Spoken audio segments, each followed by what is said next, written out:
Chale, welcome to this 13th edition of our In Conversation series with the Global Compact Network Pakistan. This is our response to the UN General Secretary Antonio Guterres' call to action, not just by businesses, but by individuals as responsible citizens to accelerate our action towards the 2030 SDG agenda. This is a hub for businesses, for business people, for entrepreneurs, for organizations, for responsible citizens who want to make a change in the world and do their bit towards that happening. And these in conversations are a light, casual conversations with our wonderful guests to talk about their journey, some of the highs and some of the challenges that they faced as well, in order to move their organizations forward towards impact. And we'll be talking very light and casually, as I said, around some of the things that they've been doing so that that can act as a catalyst for people listening in now and later to do their part in accelerating and elevating action. So for us, this is, like I say, our 13th in the session, right the way through to number 17, and then we'll start back again. Today's conversation is around climate action, but we're also taking a slightly deeper dive into some of the other things that have an impact on society that are affected by climate in that regard. So today I'm delighted to have Hamid Abbasi, Salman Tariq, and Dr. Ul Haq. Welcome and Assalamu alaikum to you guys. Alaikum, everybody. I hope everything is well as we've entered into 2022. And in fact, pura mehina almost khatam ho gaya. For those people that want to connect with any of our guests today, you can do so quite easily by finding them on LinkedIn. You can read about their profiles there also as well. And for those people who are active on social media, listening in now or later, we have our usual hashtags for you to remember, which are Uniting Business, Leave No One Behind, and Quantum Effect.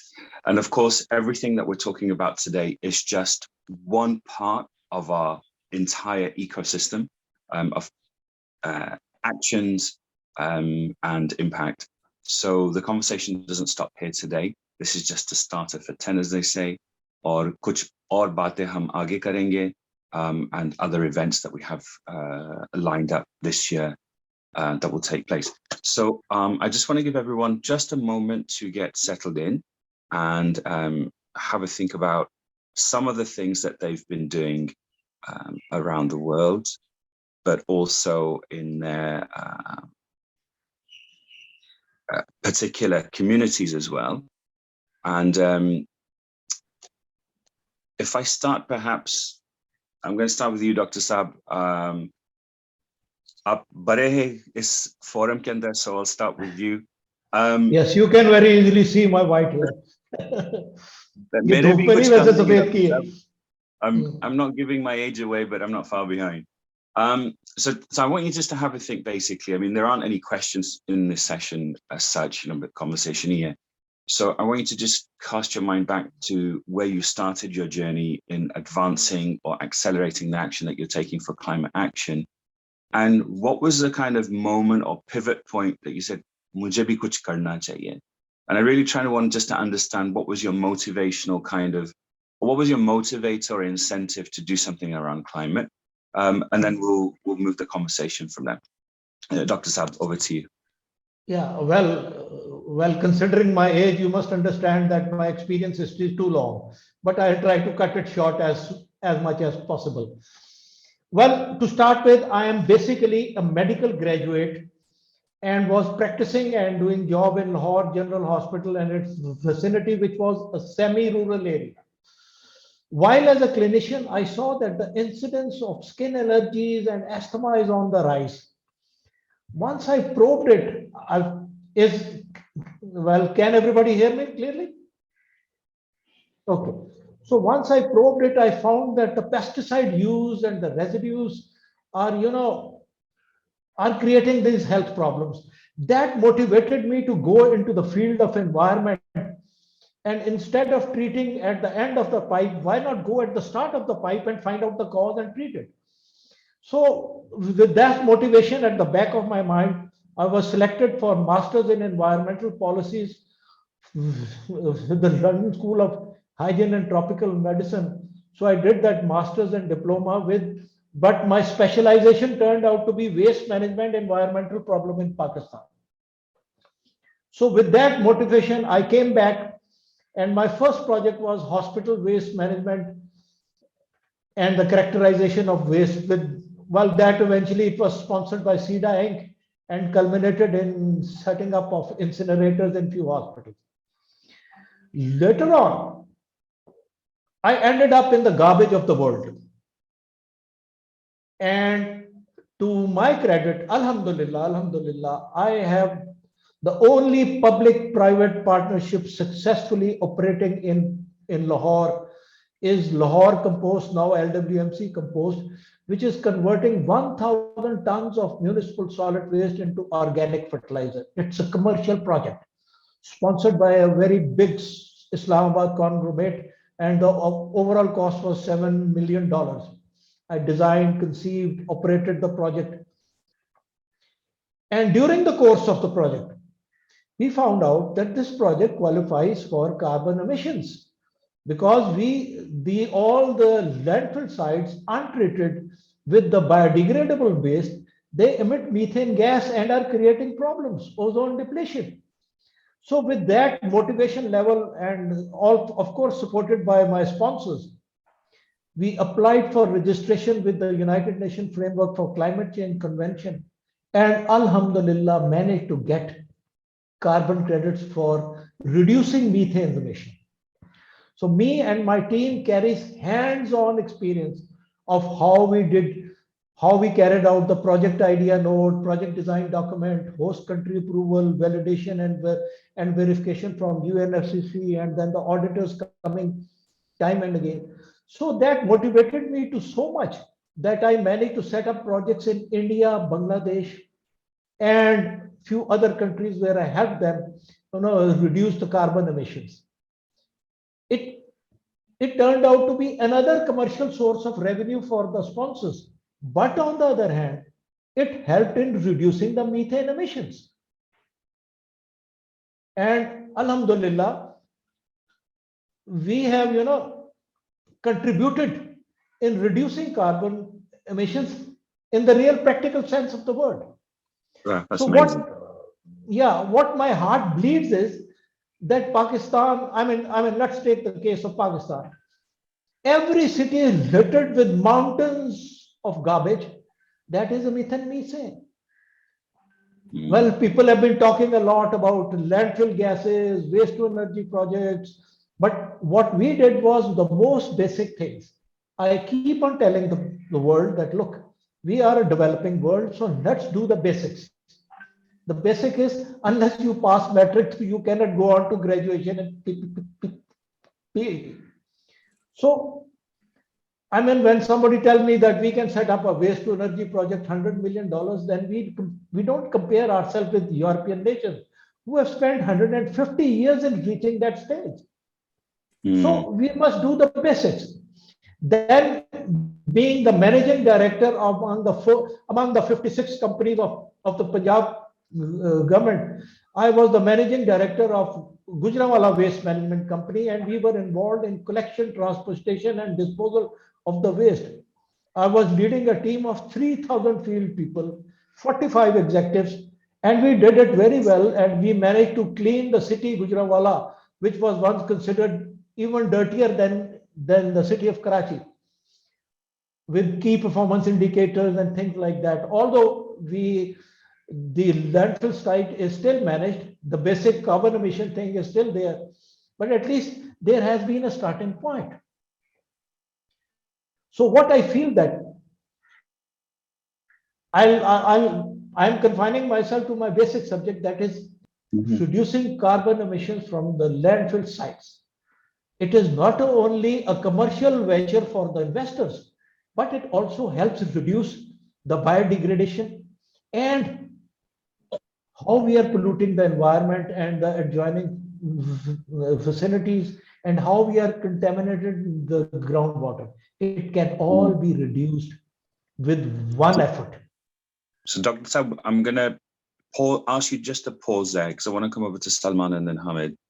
I think I have done my job. I have confined myself to as little as possible. No, I think what you're doing is fantastic. And, there are some questions that I have around this as well, because we're working on climate action ourselves at the moment as a priority within our office. So is tarah ke kuch sawal hai jo mujhe aapse, I'll refer back to in the conversation. And, it's good to hear your journey, because that's exactly what we need to understand from our participants and our guests. What was it that motivated us to start the work that we're doing? What are the challenges that we faced in the past so we can try and avoid them in the future, at least some of them? And then how can we work collectively and collaboratively to achieve what it is that we want to achieve? And going outside of our own kind of objectives or goals and looking at the wider objective. Salman, let me move over to you. What's been your motivator to work on climate? I know you're doing some amazing stuff as well, and obviously we'll get to hear about what that is. But what was the linchpin moment for you, kid? And I deliberately am going to say you're on the other end of the spectrum in terms of where we stand in terms of our years of experience. You're much younger than us, so it's interesting to take your insight. So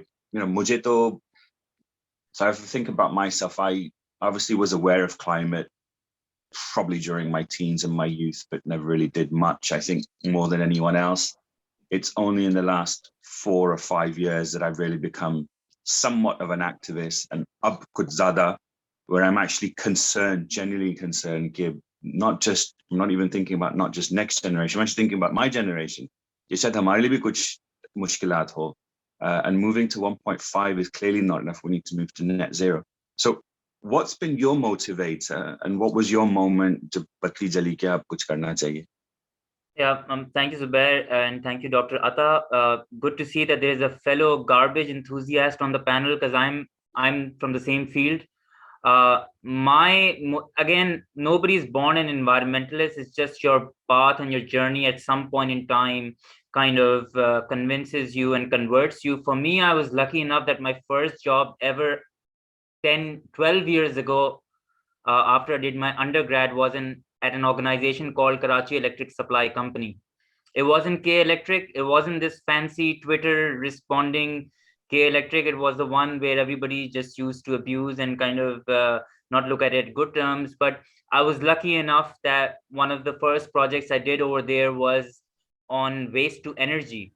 And one of the tasks that we were given was how to convert this. There's this place in Karachi called Bhais Colony, which nobody knows about. It's an environmental disaster where 3,000 tons per day of manure is just flowing into the sea through brown streams and rivers and waterfalls. So that was my first thing. And more than the environmental disaster and the negative consequences, I was drawn towards the solution side of things. That, I mean, waste can be converted into something which is so valuable. It could be energy, it could be compost, it could be power, whatever. And so I was drawn to clean solutions. And very early on through my professional journey, I kind of thought that this is new, this is interesting. Nobody taught me this at universities. And what was supposed to be just a first job out of undergrad, I was supposed to, look for better jobs. This kind of became my calling. And so from waste to energy, I went into other clean and renewables. I did 6 years into that. And then I, chose to do my master's in public administration, focusing on energy and environment, because I had developed an interest. And because you operate in this field now, you kind of read up on a lot of things. The environmental disaster kind of things also dawn on you, that we have to kind of accelerate and use some of these resources that we have to provide for solutions. So that was basically my journey. I think it was very early on when this idea was ingrained in my head that there's a thing called waste, which if left alone could be a disastrous situation, but if you actually utilize it, it could become something very useful. And since then, I think it's handedly been, how do we get clean energy solutions? The last 5 years as an entrepreneur and as Davaam, we did so many things like solar and energy efficiency and e-commerce and retail. We also did waste management for Dr. Ata's knowledge. हमने भी एक Suzuki चला दी, waste इकट्ठा किया, 70% हम repurpose कर रहे थे. We were collecting cotton and plastic, and the organics were made into compost. We sold that, and we were just a small startup. We didn't raise any penny of grant funding or any funding. We're not millionaires. We're not from industrial Seth family backgrounds. It was literally our own Jama Punji that we did the last 5 years. And we did waste management for a few societies, and we collected a lot of data. And based on that, now, alhamdulillah, we are standing where we convinced a local municipality to win a tender to operate the first materials recovery facility that can actually be 70-80% recovering entire municipal solid waste. In Pakistan, we either just focus on plastics, not understanding that plastic is just one component of the entire problem. And I think that's one of the themes that I will also pitch over here, that so many of these problems over here are so interlinked, you have to have a holistic solution. But I guess I was more drawn to answer your question, drawn to the solutions that there are out there that we're not looking at, that are commercially feasible. It does not mean going into clean, green environment and climate action does not mean you're just spending money endlessly. You're actually making positive returns. It's just that we don't see it. No, I think you've encapsulated not just your journey, but the mission ahead as well. Bilkul, it's not just plastics. We have to look at everything. And I think one of the things when I think about some of the conversations we've had at the Global Compact, not just the Pakistan office, but with our colleagues in region and our members as well, is that there's this kind of, I wouldn't say misunderstanding, but less of an understanding about what climate actually is and where do we start. And I think that's one of the critical kind of junctures. So when we think about rubbish or trash, it's the least important thing in our lives. We do things monotone or robotically. जो कोई खाना पका रहा है या कुछ खा रहा है, वो just wrapper को discard कर दिया, whether in a bin or somewhere else. So there's no thought process given to that action. Compared to wearing a shirt, वो भी robotically हो जाता है, but there is still some thought कि कौन सा button को कौन से hole के अंदर fasten करना है. So I think we've become habitual in something, so there's some unlearning and learning to do. But also, it'd be interesting, perhaps, this should be a second follow-up kind of session on this, is what can we do to better understand the role that we play when it comes to climate, and then when it comes to dealing with things like garbage or trash, and what fine-tuning of habits can we do to adopt a better behavior towards understanding the impact of what we're doing. And I think that just one thing that I just missed out based on all of this was, one is, what do we do post-consumption waste management, and their solutions, but we have to give individuals an option of what they can do. And here comes our refill station idea, which is based on what my journey was, to come up with an innovative solution where people can actually bring back their packaging and refill products like shampoos and liquid soaps. Because लोग क्या करते हैं, वो अपनी bottle में पानी P लेते हैं, but when they go to the supermarket, there is absolutely no option for them rather than buying a single-use plastic product. So now what we're telling FMCGs is, post-collection is all fine, but what about the growth of waste? So born out of all of this journey and idea is this refill station that we made ourselves, which first one is now adopted here in Karachi. We're asking multiple multinationals to change their supply chain. So rather than single pre-packaged products, they put their products into our machine, so people can actually bring back their bottles and just refill.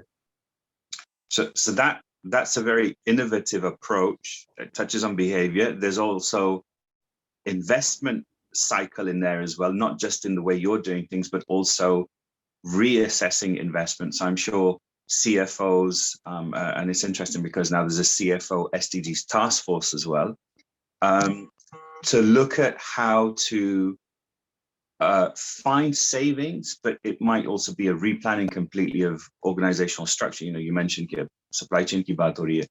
and there's a whole other conversation. One of our pieces of work going forward from March is on sustainable procurement. So I'm glad you brought that up. I'm just conscious that हमने Hamid को भी लिया है conversation के अंदर. And I know that is why I'm keeping quiet. Well, there is no end to what I can say, but I'm just letting the younger generation speak a lot. I'm so grateful for that. So we'll Hamid, hear from please. Hamid, and then what we'll try to do is do a cross conversation. You know, I'm always keen to interactive there. So, you know, it's not just, you know, a narrative there and that's it, and then we just listen to one person. We should try and engage in conversation. We may not all agree, and that's fine as well. Hamid, what's your take? You know, obviously you speak from two perspectives because you're working for an organization. So I'm keen to get obviously the organization's perspective, but also your perspective as well, because, you know, hearing from individuals like yourself is important. That helps with how we understand the actions that we all need to take. So tell us a little bit about when was your light bulb moment? Well, sir, thank you very much, G, for giving the opportunity. And I must say, GCPLN recently, the way they have managed the dialogues and webinars, it's really becoming very interesting for all the audience and learners like me as well, because we are always learning from them. Journey, as you say, I have to balance my input between what I feel about the climate change myself and the way I manage within that organization that I represent. I must say I was fortunate enough because back around 15, 16 years back, I was having my academics in international development and global politics, and that gave me a little insight into how the developed world was viewing these things, especially the hazards in terms of the environment and sustainable development. So I had that insight through my academics, and that really pushed me to basically opt for development as my choice of career. And after making a few journeys, I was able to reach a place, I will say with all the pleasure, because for me, it was pretty amazing that we have a company in Pakistan who has been on the track of sustainability and social responsibility since 1982. And as we will progress, I will explain the initiatives and everything from the company, FFC, that we represent. But overall, it has been something when you start thinking and start realizing about your surrounding, there is a reason why it is called global common, because this environment, these resources that we share without the discrimination of any boundary. So any action which is impacting the climate at one part of the universe, ultimately, maybe after a decade or even after a turn of a century, that is going to have its impact on the entire inhabitants. So this gives us a pretty remarkable feeling to work collectively. That is the best model under the umbrella of UN and Global Compact that we join as a better tomorrow. And for that, I have been working since last 11 years. It's primarily with the development, going beyond the call of business. And it has been an amazing journey, learning about the things that impact us. I would just like to add, I feel myself pretty fortunate because we are basically at the forefront of where the problems usually lie. The uncontrolled usage of things or the consumption balance. So we have this opportunity to make a meaningful interventions and move toward the positivity. That will be from my side. So thank you. Thanks, Hamid. I apologize. I've just lost video. So it's interesting to hear, you know, all of our, you know, respective journeys. We seem to be certainly wanting to change, you know, our environment, the area that we work in or live in, to the people that we interact with. And I think one of the things that I'm hearing here is that, you know, garbage disposal is one because of the visible impacts that we have around that, but also it's the most tangible, reachable aspect of climate, but obviously there are other aspects as well. One of the things that we've been working on here at the Global Compact over the past few months is understanding what businesses can do, but trying to take a deep dive, maybe perhaps a few steps before, to understand you know, you should be doing something on climate, and we all know that we should be doing, but how easy is it to do that? And in our findings and our discussions, we've observed that the business and the organization has to actually look at itself very holistically in terms of its stakeholders and the communities and the customers that it interacts with. It's obviously supply chain and procurement, but also the role that it plays outside of products and services. And one of the things that I found very interesting is that, and perhaps COVID, and we will touch upon COVID lightly, has played a significant role in helping address climate action because of the number of online interactions that we're having. So the point that I'm making is greenhouse gas emissions 2 and 3 are impacted by the travel that we do undertake. You know, companies mein hum hote hain, businesses mein hote hain, organizations, we're going for meetings. Hum sochte nahi hain, aise chale jate ki chalo, yes, we'll meet. And I think certainly in my experience, the face-to-face interaction can never be replaced with the online version. I think inherently a human component is engaging with people face-to-face and in reasonable close proximity. So to replace that completely, I think is unviable. But the net result has been that carbon emissions have been impacted positively. So from the work that you're doing and what you've seen, do you think so from the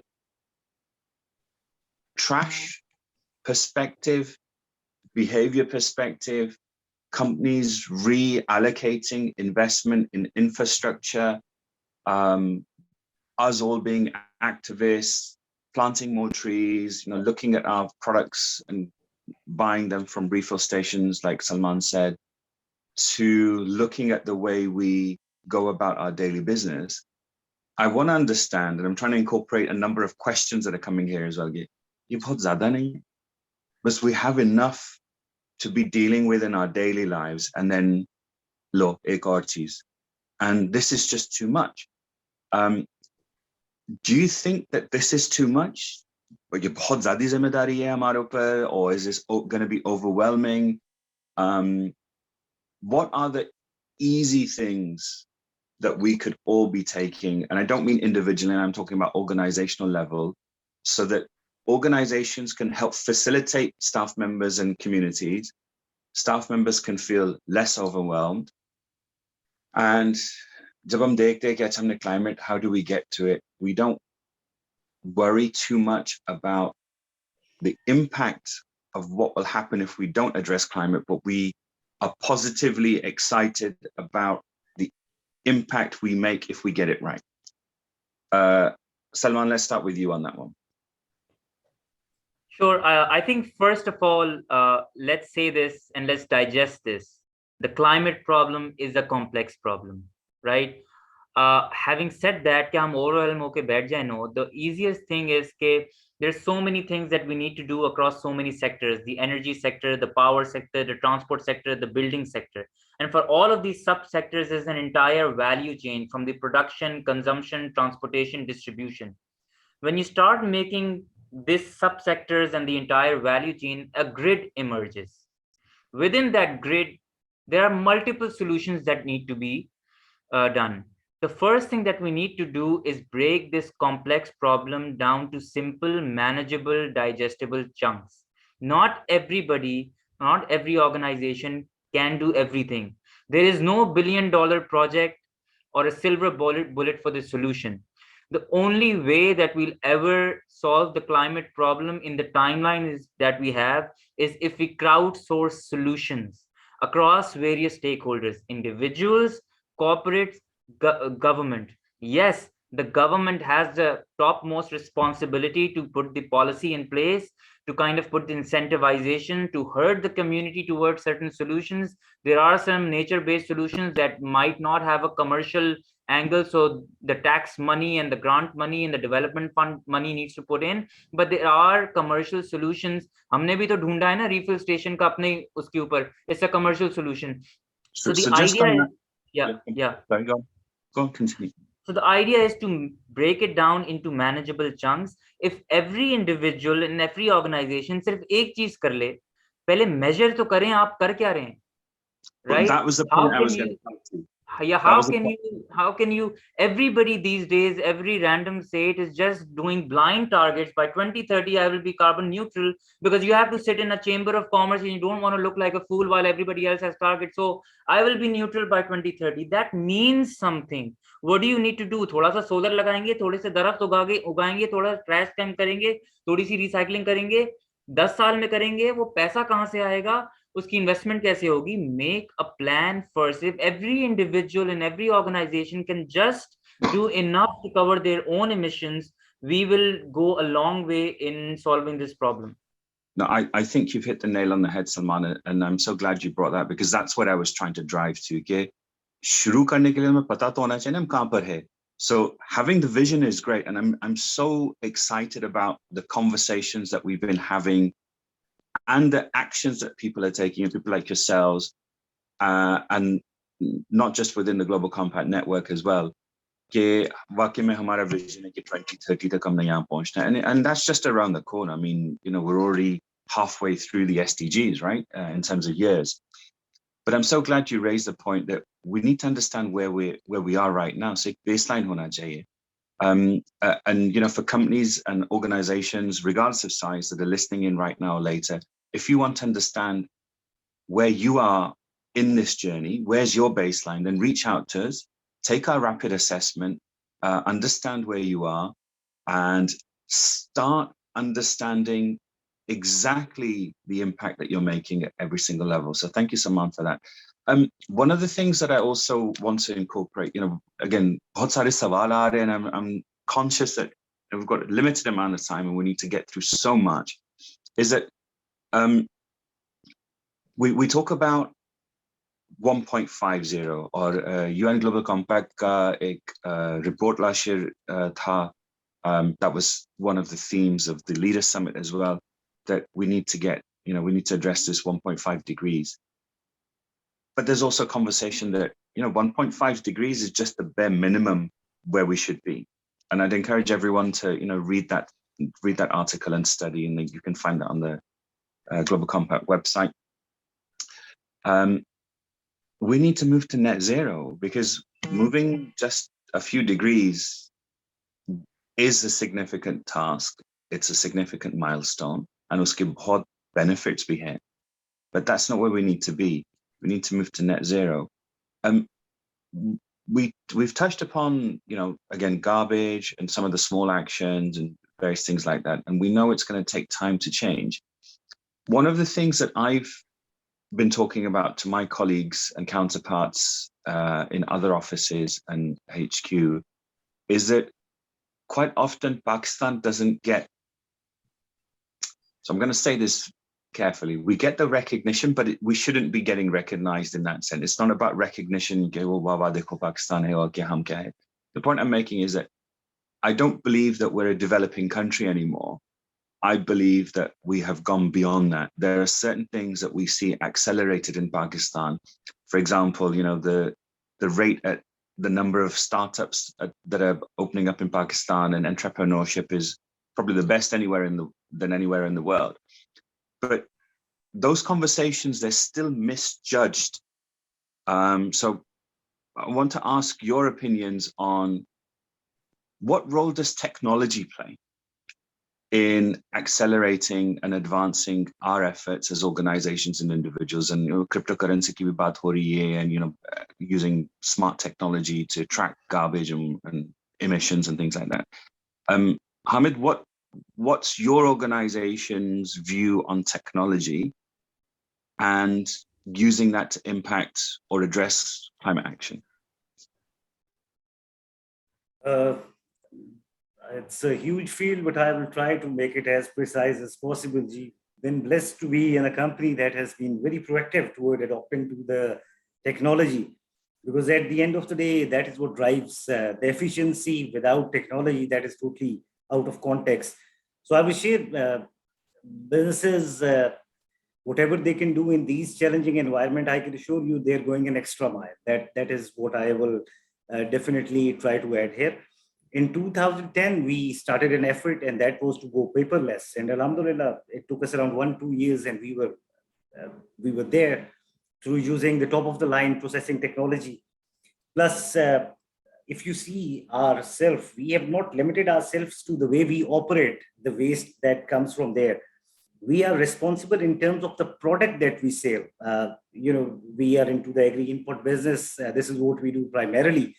And it also contributes massively to the issue of end management and these sort of things, which are actually a reality. We cannot run away from that, but they are actually impacting the environment. So this is beyond the call of business that our company has been engaging with the stakeholder, that is the farmers all across Pakistan through the program Food Security and Agriculture Center of Excellence and our sub branches. They're spread across Pakistan. And what our aim has been to make them aware of the use in the right proportion to get the maximum benefit, instead of making it a hazard for themselves, for the environment, and the other things. So my company, right from the initiative, I would say word go, they have been technology oriented, and the excellence we have achieved, there is no doubt the technology has been the central player. Recently, we have pioneered the introduction of aerial agriculture applications, commonly known as the hexacopters, and these are they run on zero carbon profile, and the saving in terms of the time, in terms of the natural resources for various applications, especially water and emissions, that's amazing. So this company has been always at the forefront of bringing technology and answering the challenges through this thing. Thank you, Ji. Dr. Atta, आप technology का क्या इस्तेमाल कर रहे हैं? और what's your view on technology? Are we too dependent on technology now to address all of the issues that we see around the world? Basically, what I'm asking is, जब भी हम कोई मसले के बारे में सोचते हैं, whenever we think about problems of the world and we look at the SDGs, we think, अच्छा इसका तो कोई tech solution होगा. Sometimes tech doesn't play the role that we believe it plays. But what's your view? And then I'm going to come back to some of the questions. That there's lots of questions coming. I'm absolutely amazed. On fire, aaj to hamari audience. All about sustainability, all about reporting, all about ESG. So that's music to my ears. But Dr. Sab, what's your view on the role that tech plays in addressing climate action and going beyond just hazardous waste? Yeah, as far as the technology is concerned, let's first understand where is the problem.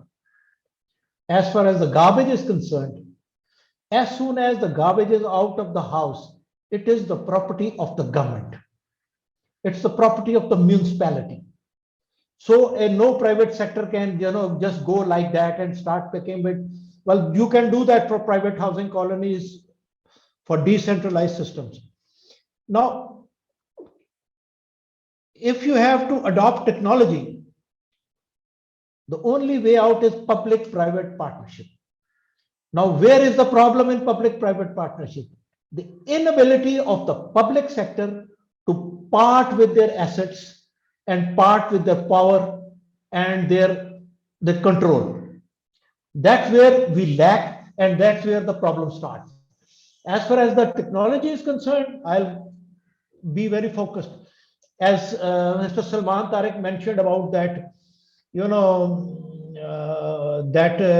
cattle market gobar gas project. I know the New Zealanders who spend a lot of time and money in coming to Karachi and trying to set up a landfill gas project where they could extract methane and produce out of it. How they were booted out. Sad. They were coming as investors. And then, well, that 3,000 tons of, Cow dung is still there. Why? Inability of the public sector to cooperate with the private sector. I've been on the both sides of the table now. I've been the head of a public sector organization, and I've been in the private sector, and I'm still in the private sector.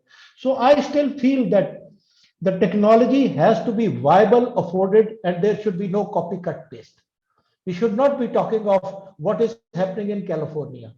We should be talking of what is happening in SAARC member countries, where we have the same environmental sanitation conditions, where we have the same mindset of the municipalities, where we have the same waste generation and things like that.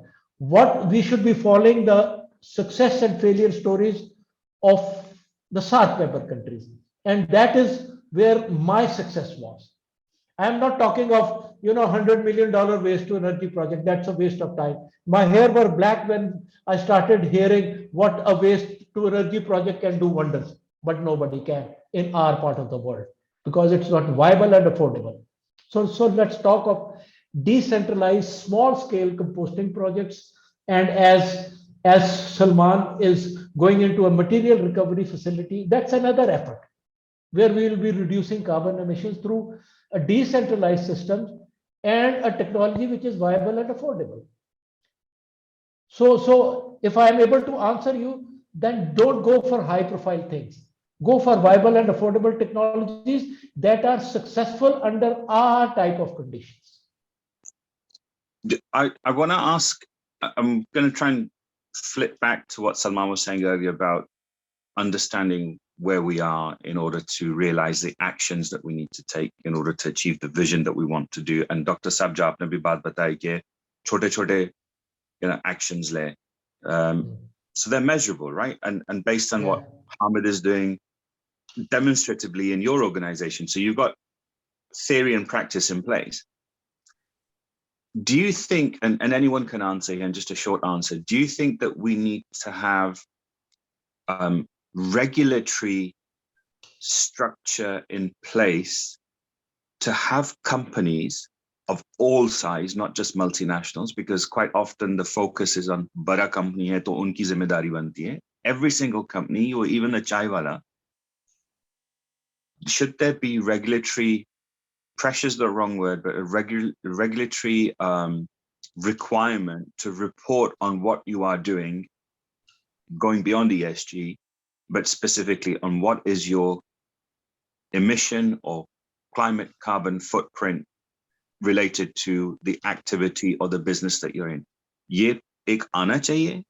Or do you think this is something that we can start adopting and demonstrate that we can do this voluntarily so that at least there's some flexibility? And the reason I ask that is because obviously there are a few questions around ESG reporting, but also how do we move people from ambition to action, and some of the comments that you've made. So this is open to anyone, whoever wants to answer.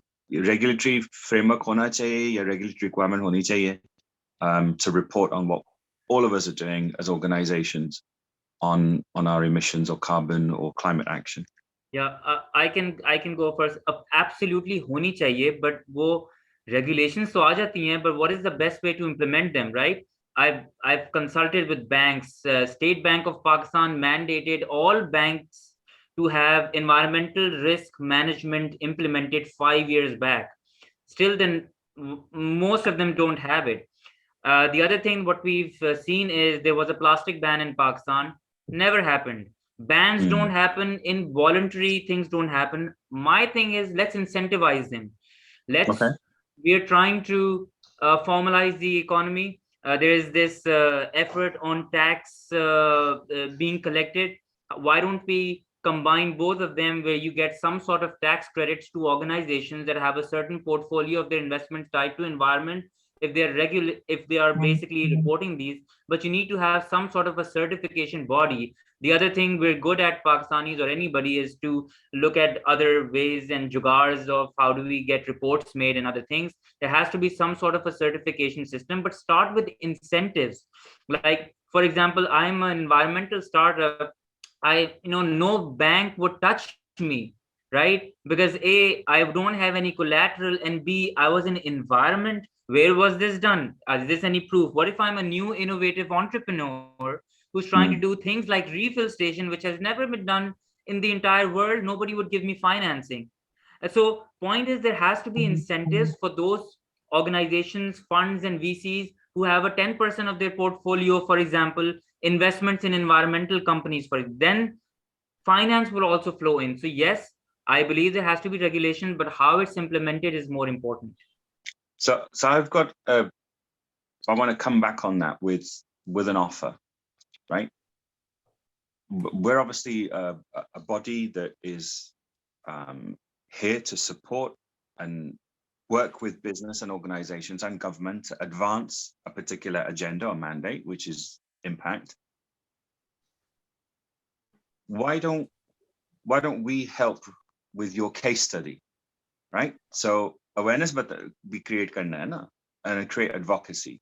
So the offer that I'm making on behalf of the Global Compact Pakistan is that, how about we help this process and support it further? So if you're not getting the eyes and ears of the relevant people, then let's start with doing a case study, because then now there's something to read and understand in a framework that people are familiar with.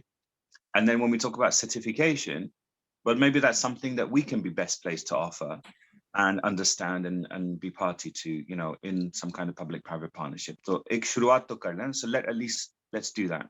So if you reach out to us, usme kuch baatein kar lete hain, and we'll see if we can work a way to understand what it is that you're doing and then showcase what you're doing. This is not PR, this is advocacy. So there's impact behind it. Hamid and Dr. Sab, what are your views? अगर हम, जैसे सलमान ने बताया कि involuntary होना चाहिए, incentives होना चाहिए. Do you think it's based on your experience, and Dr. Sab, you know, you've been on both sides. Asana, I mean, this is Salman, you know, young entrepreneur, excited, सोच है कि हाँ बिल्कुल ये होना चाहिए. I don't mean to dismiss you, Salman. वाकई में ये हो सकता है, and is this something that we should be pushing, and who should be pushing it?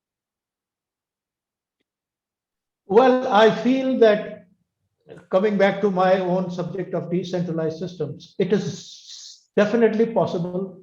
Regulatory framework is definitely going to help. Yeah. On the other hand, I don't expect the public sector organization to improve their collection efficiency beyond 50%, which is now. So when we talk of cooperation from the people, and you know, when they see that the garbage is not being removed, they lose their heart and they lose confidence in the public sector organization. However, what I suggest that people like Salman Tariq, we should go for private housing colonies with the decentralized systems, where they allocate a particular land, like for mosque, for graveyard. Well, there is a regulation that every new housing society must have its own graveyard, mosque, and a community center. Similarly, they must have a waste treatment facility site allocated, where decentralized system take place, garbage is neutralized, the recyclable material is removed, and the biodegradable material, which is emitting greenhouse gases, should be treated with local equipment, local help, and local NGOs. It would encourage, it would remove the barrier of public-private partnership, and it will smooth up and speed up things. Okay. Well, that's one solution. Ji. It is, I will just put it like this, like in normal terms, trust is good, control is better. If you are doing the right thing, there is no harm in having the regulation. A group like ours, it will be open to anything. I will just give you an example. It is not something that will come into effect. We are reporting on our all aspects since 2010 under sustainability reporting mechanism, and we are following the top benchmark, that is the GRI standards, and based on that, the effort is what I feel. Salman Saab is here, Dr. Saab is here. Inspiration, that is what drives Because at the end of the day, even if it is an individual or if it is a business, being responsible to your surrounding and being under some laws and regulation is what defines us. So those who are not encouraged, inspiration will lead the way. And those who are already abiding, they will take the positive thing out of the regulations in terms of the incentives and everything. Thank you. So I think we've hit upon something really smart here, and वक्त भी हमारा भागते जा रहा है, so we will have to invite you back for a follow-up conversation, and we're now obviously venturing into other areas of discussion as well. I would like to make a suggestion, perhaps. Can each of you, and people listening in online, obviously live now and later as well, can you find someone who's your champion? Can be anyone in the organization. It doesn't have to be senior, can be someone junior as well, who can be the role model or the champion for SDG 13 for climate. Us person ke andar wo characteristics hai that says this person really understands what it is that we're trying to achieve, and then give them the tools or enable them to do that, and we'll support with that. So I think my request is, if you can find one person in your organization or your community or your network that you feel can be a champion for SDG 13, then please contact us directly. Hum unke saath kuch karte hain. We'll work out making their sustainability champions, and it'd be great to have champions for each of the sustainability sustainable development goals. So uske upar bhi hum kaam karte hain. I'm conscious we're almost out of time now. There are some things that I want to touch upon. So I'm going to ask to invite each of you back for, we've started a podcast, and it's called Beyond My 2030, sorry. It's called My 2030. We'll be kicking that off with some recordings over the coming weeks, and then they'll be shared on Spotify and Google Podcasts. So I want to take the opportunity to invite you in to talk about what you think are climate trends in 2022, because I know we haven't got time to talk about that today. And those people listening on online as well, if you know people in your network that you think would be great to be on a podcast, 20 minute ka podcast hota hai, it's recorded over Teams and Zoom, and then shared with everyone. So it was a great opportunity to have lots more conversations that can turn into action. This is a moment for reflection now, and I ask this of all of my guests. Ke ab zara soche, pause for a moment. We've had some great conversation. Usme kuch actions bhi hamare liye bhi hai, individually, collectively, some thinking to do, some further reflection on how we move from where we are and the great work that we're doing to accelerating what we're doing, and how can we inspire and motivate others as well. I'd like you to fast forward 8 years to the 1st of January 2030. Ab wo subah aapke haath mein chai ya coffee hai, ab bahar dekh rahe daftar se, kitchen ke window se, jahan bhi, and you see the world in the way that you would like to be in. So Dr. Saba, I want to start with you first. What is your view of the world on the 1st of January 2030? So what does that look like? What things have we achieved? Just a few quick bullet points. And then Hamid, and then Salman. Well, if I look back, even from the waste management perspective, even a country like ours, Pakistan, Alhamdulillah, is much better than what it was in 2010. Well, the higher and the middle income groups and the educated people understand the implications of untreated garbage and how it should be disposed of. However, the problem lies with the lower income group because of illiteracy and the problems of not being. So I am very optimistic that our country will be much better in 2030 with landfill sites and the collection efficiency going beyond 70%. At this point of time, the general collection efficiency of all of Pakistan is average is 50%. Okay. All right. It so you see a shift, and you see a much more positive landscape, pardon the pun, of where we are, not just as a country, but in terms of society as well, and perhaps a gap between the different segments of society has reduced as a result of this framework of, saath milke kuch karna hai. Hamid, what does your 2030 first Jan look like? Aapko kya nazar aa raha hai? I hope it's a clear morning first thing to start with.